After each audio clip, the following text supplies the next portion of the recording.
we can observe in our own lives and in the lives of various individuals we see on the world stage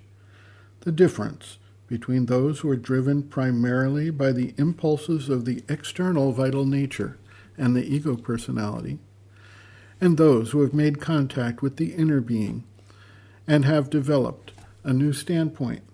that is based on the harmony of the divine or spiritual consciousness.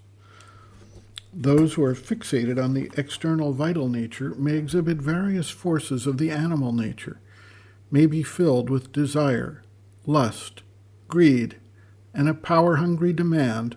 that can turn into bullying and intimidation.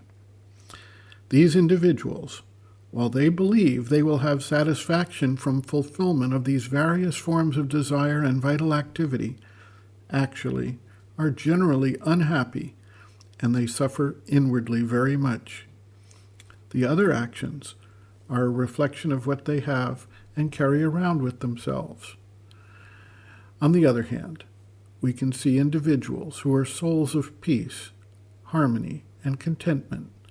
who radiate goodwill to others, and who are generally inwardly happy. Their concern for the well-being of others is sincere and shows itself in many ways by their thoughtful and caring expression of concern, and their actions to ease the burden that others carry, as well as the burden on the planet that human life creates.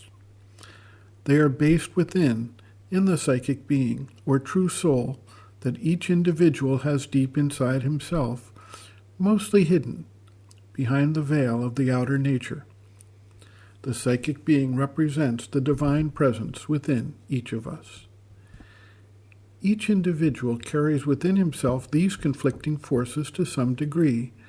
in a greater or lesser measure or balance. Some individuals are heavily skewed toward the one side, and others are heavily skewed towards the other. When we look within ourselves and evaluate our thoughts, emotions, feelings, actions, and reactions, we can recognize the seeds and the expressions that come with the one standpoint or the other. This is the starting point for the process of spiritual growth and development of spiritual maturity, as we begin to systematically address those impulses within us that cater to the vital desires of the ego personality, and at the same time, we begin to build up those forces that represent the true soul or the psychic being within us, dedicated and consecrated to the divine, and receptive to the impulsion that is bringing forth the birth of a new consciousness based in understanding, goodwill, and harmony. Once we recognize this play of forces within ourselves and recognize how much we actually suffer when we give in to the lower vital impulses, we can then gain an understanding and a compassion for the suffering of those beings who are literally consumed and driven by these vital prods. Their lives are intensely painful. The mother notes, quote, "The inner law, the truth of the being, is the divine presence in every human being, which should be the master and guide of our life. When you acquire the habit of listening to this inner law, when you obey it, follow it, try more and more to let it guide your life, you create around you an atmosphere of truth and peace and harmony, which naturally reacts upon circumstances and forms, so to say, the atmosphere in which you live. When you are a being of justice, truth, harmony, compassion, understanding, of perfect goodwill, this inner attitude, the more sincere and total it is, the more it reacts upon the external circumstances. Not that it necessarily diminishes the difficulties of life, but it gives these difficulties a new meaning, and that allows you to face them with a new strength and a new wisdom. Whereas the man,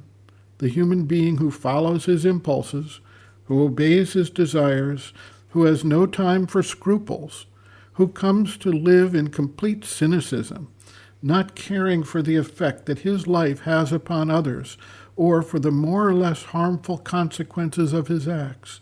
creates for himself an atmosphere of ugliness, selfishness, conflict, and bad will, which necessarily acts more and more upon his consciousness and gives a bitterness to his life that in the end becomes a perpetual torment.